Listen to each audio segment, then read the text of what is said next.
seu favorito na casa do nosso Deus, que já vai para cada um de vocês. E a mensagem de hoje, eu vou falar um pouco do acolhimento desse movimento, que é tão bonito esse ministério sobre a ASA. Hoje é o dia oficial da ASA. E eu vou tentar falar um pouquinho aqui, espero que vocês entendam, que Deus nos abençoe, nos capacite, que Ele dê uma porção do Espírito Santo sobre cada um de nós, para que possamos entender a sua palavra. Nesse momento eu convido os irmãos a ficar de pé, convido o serviço de canto para...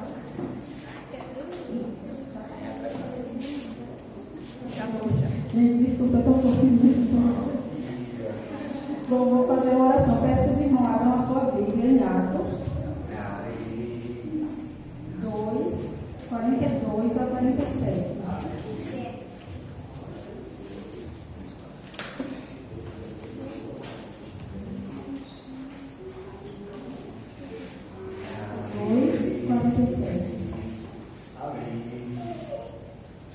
Todos encontraram? Amém. Amém. Agora vamos fazer uma oração ao nosso Deus. Senhor Deus, estamos aqui, Pai, com a tua palavra aberta, Senhor. Que o Senhor nos derrame uma porção do Espírito Santo, Senhor, sobre a gente, para que possamos entender a tua palavra, Senhor. Abençoa, Pai, tudo que aqui te seguir. E que o Senhor possa, Senhor, preencher nossos corações. E que nós possamos sair daqui preenchidos, com mais desejo no coração de ajudar o nosso próximo. É isso que eu te peço, Senhor, e te agradeço, em nome de Jesus. Amém. Amém.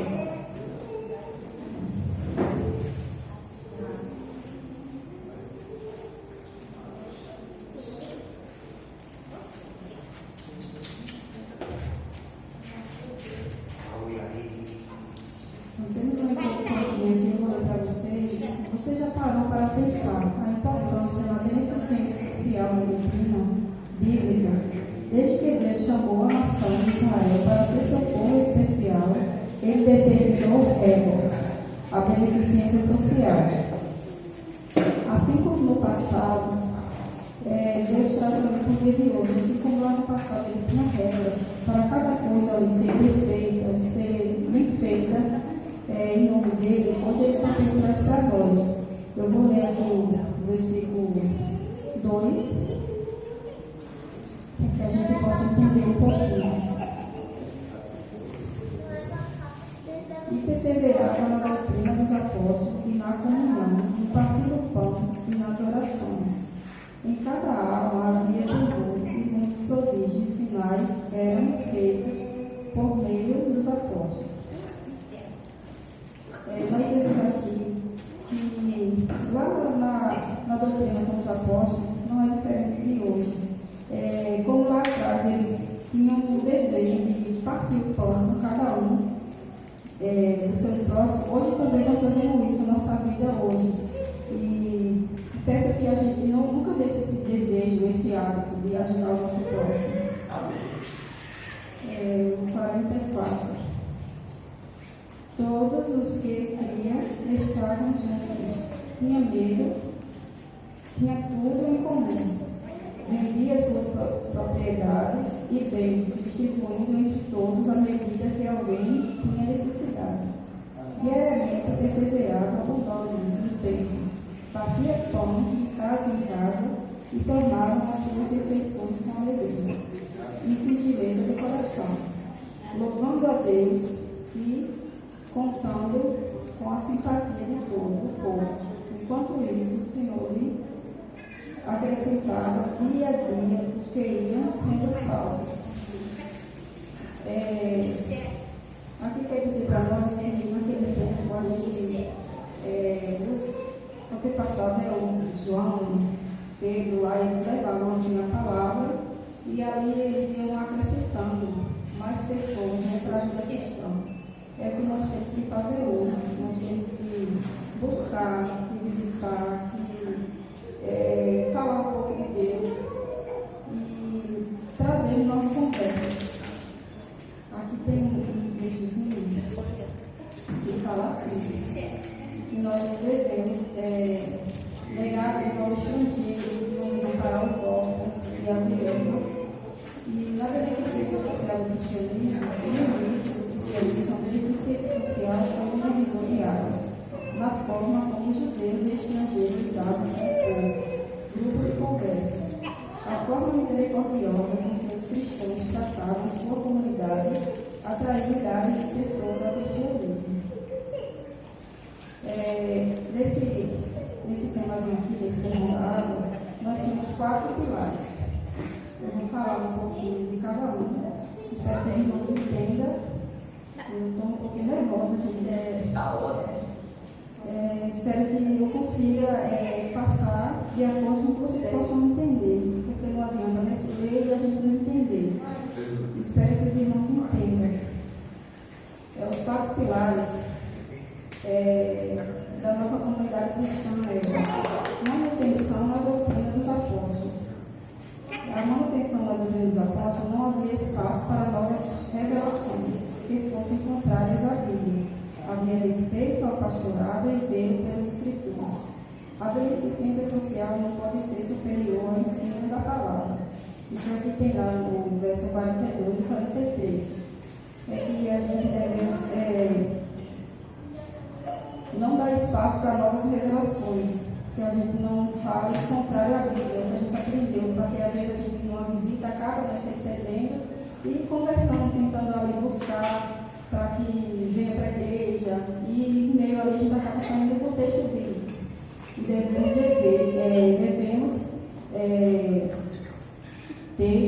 ser conscientes de que nós não podemos sair do contexto bíblico e não falar apenas socialmente.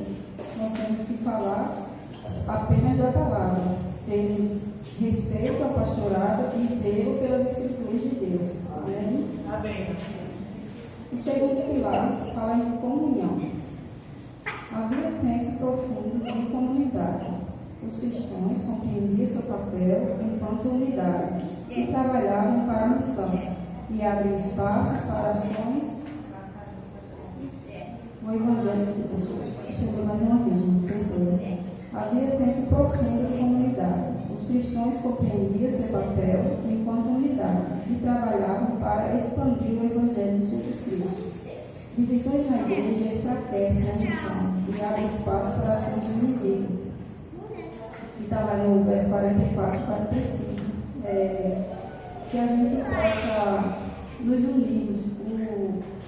A igreja ela somos uma comunidade, né? Vamos dizer assim, somos irmãos e devemos trabalhar juntos, independente do ministério. Cada ministério trabalha e faz uma coisa, mas aí nós nos tornamos mais fortes, porque às vezes a gente pode pensar, o ministério eu sei lidar com ele, então não precisa ajuda do irmão, do próximo, de outro ministério. Mas nós devemos trabalhar juntos em comunhão, porque assim nos fortalecemos em Cristo e não damos espaço para que o inimigo possa ali nos odiar e nos tentar tirar do nosso foco, que é Jesus Cristo. Comunhão é o segundo pilar. O terceiro pilar é a partir do pão. Os cristãos se preocupavam com os seus semelhantes. Aqui não vemos uma ação estatal ou eclesiástica. Expropriações, como sugerem as doutrinas socialistas e comunistas. O partir do pão era voluntário e reflete o que Pedro disse à mulher de Safira. O terreno não era seu antes de você vender. E depois que você vendeu, não tinha a liberdade de fazer o que quisesse com o dinheiro. Aqui, Deus não obriga a gente a fazer nada. Deus não obriga a gente a vender nossos bens, a doar. Isso a gente tem que sentir o desejo de coração de fazer. Se você tem um desejo, você tem um bem, se você tem um desejo de vender e ajudar o seu próximo, claro que vai agregar a Deus e vai fazer bem para você, melhor ainda para quem vai receber, que você está doando. Mas nada é obrigatório. Lá em Ananias e Safira, eles fizeram o contrário, porque eles venderam o terreno, ali tinham combinado que iam desenvolver o que era de Deus, e eles venderam por um valor mais alto e não desenvolveram o que era de Deus. Eles venderam, eles tinham vendido, as pessoas não sabiam, acharam que era aquele valor, mas Deus sabia que ele estava vendendo pelo preço maior, então ele guardou a porcentagem, no caso que ele ganhou, ali em cima daquela venda, e devolveu só aquilo que era combinado. Que nós não. É uma vergonha isso, que nós não levamos isso para a gente. não cometemos o mesmo erro que ele cometeu. E sempre que a gente puder doar, que seja um alimento, que seja uma roupa, que seja um carinho, uma palavra, um abraço, porque às vezes as pessoas acham que ajudar o nosso próximo é só com alguma coisa, algum mês. E não. Às vezes a gente está ali triste, precisando de uma palavra, chega um irmão, dá um abraço, fala uma palavra de carinho, e aquilo foi até melhor do que você ter levado, às vezes, um quilo de alimento, dado uma roupa. Ajudar o nosso próximo é isso, é acolher. Como fala lá nos estrangeiros, nós também já fomos estrangeiros. E a gente tem que acolher, às vezes a gente está, uma pessoa lá de fora, entra aqui na igreja. Então ele se sente estrangeiro, aqui ele não está entendendo muita coisa, né? Está ali desconhecido, as pessoas estão olhando para ele, ele pode achar que as pessoas estão olhando ele de lado. Mas não é assim, nós devemos acolher o estrangeiro. E quando fala de ajudar a viúva, ou um órfão, viúva não é só a pessoa que perdeu o seu esposo. Viúva é aquela pessoa que perdeu um irmão, um tio, um filho. E um órfão, a viúva não vai diretamente só para quem perdeu o marido. Então que nós possamos ajudá-los a acolher e acho que assim a gente vai agradar a Deus ao esse sentimento. E o quarto pilar é a perseverança nas orações. O quarto pilar da vida cristã primitiva é a oração, não uma oração individual apenas, mas as orações coletivas, como as reuniões de orações, orar por causas difíceis, era um ato da igreja primitiva. Deveríamos exercer esse ministério diariamente em nossa igreja. A beneficência social inclui orar pelos enfermos e desamparados na igreja e fora dela. Aqui no particular nós vemos que a oração, o nosso principal foco, que nós não oremos só individual. Algumas vezes a gente entra no nosso quarto, colocar a orar sozinho ali, só a gente e Deus, mas que a gente crie o hábito e fortaleça esse hábito que nós já temos na nossa igreja, que a gente fortaleça. E ali no pequeno grupo, onde a gente está junto, às vezes o irmão fala uma coisa que aconteceu, está precisando de oração, e a gente se reúne juntos ali, nós oramos por ele. Assim a gente cresce e fica uma igreja mais fortalecida. E nós continuamos com esse hábito que nós já temos, de orar e de não ter medo. Às vezes a gente está com uma dificuldadezinha e não fala com o irmão, né? Mas às vezes pode ser difícil, mas é tão bom a gente falar e não ficar ali orando sozinho, tão bom aquele conjunto de oração, como a gente vê nos grupos, né? A gente se junta no pequeno grupo, cada um contando um pouquinho no relato. Quando a gente vai lá no ministério, né? No grupo da igreja, no Ministério da Mulher, sempre tem alguém lá pedindo oração. E é tão bom a gente se reunir ali com orar e orar juntas. Que as nossas orações não sejam só individual, mas que oremos mais em conjunto, para nos tornar mais fortalecidos com a graça do nosso Deus. Amém? E a ASA, gente, ela é um ministério assim, pouco conhecido para alguns, mas como o irmão Roberto já falou, ele é um ministério que está envolvido em todos os trabalhos da igreja. Né? Como ele já citou aí os pontos, né, que a ASA estava ali no Pecorinho, na enchente, né, quando pegou fogo na casa de alguém. E esse é o trabalho da ASA, pouco falado, mas ele age, ele trabalha ali com qualquer outro ministério.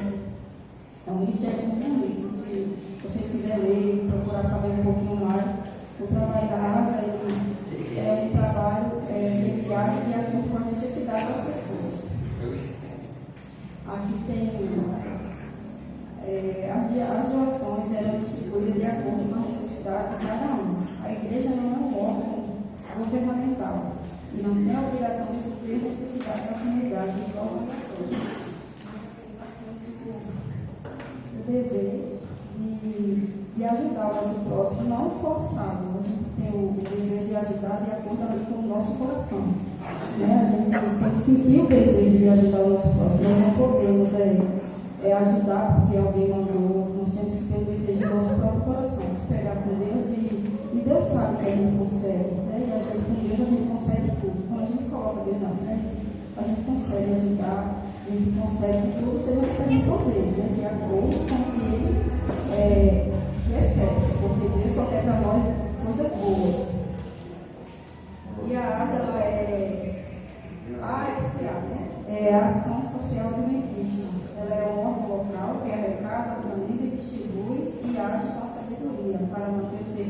significativo. Os membros devem se empenhar em ser doadores regulares, auxiliando ao departamento e não faltar suprimento. A ASA também atua em situações de acolhimento, ensino comunitário, eventos sociais e muitas outras coisas. Aqui a gente não desenvolve todo o trabalho que a ASA faz. A gente vai ali mais pelo alimento, por acolher, por visitar, mas a ASA vai além disso. Ela é um trabalho muito bonito. Agora eu vou ler um textozinho aqui no que Eloá tem para nós, porque tem muitos, mas vou ler uma aqui. Lemos apenas um.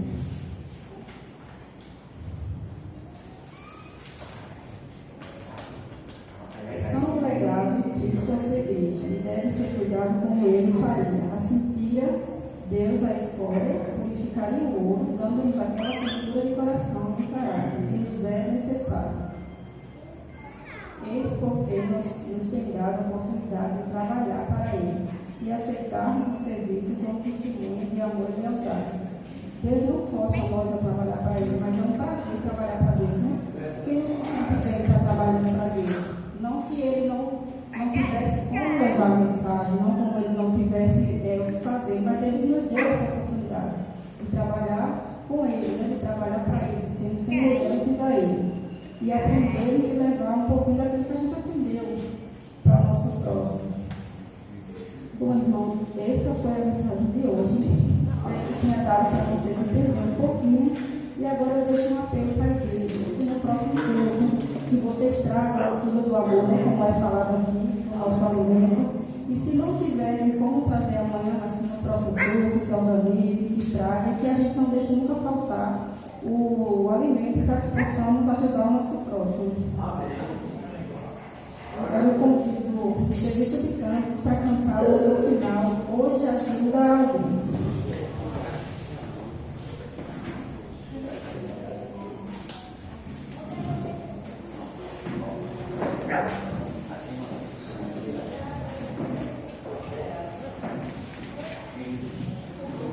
Todos de pé, gentileza, vamos encerrar com um grande louvor essa mensagem poderosa. Hoje ajuda alguém.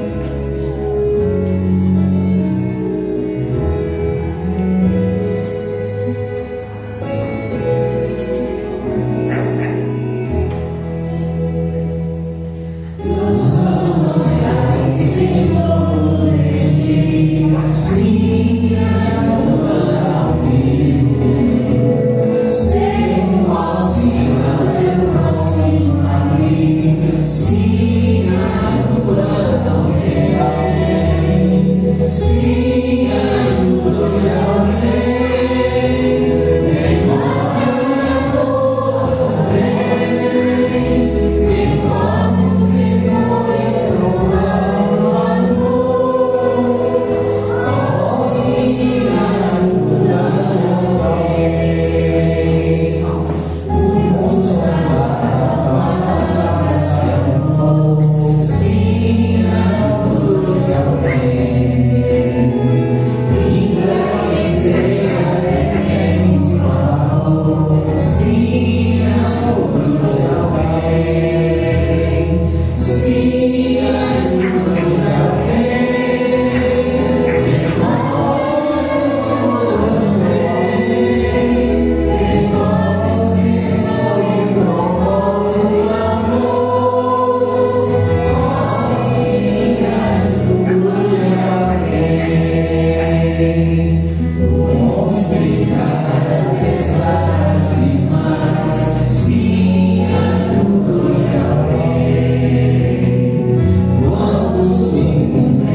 eles vierem, Senhor.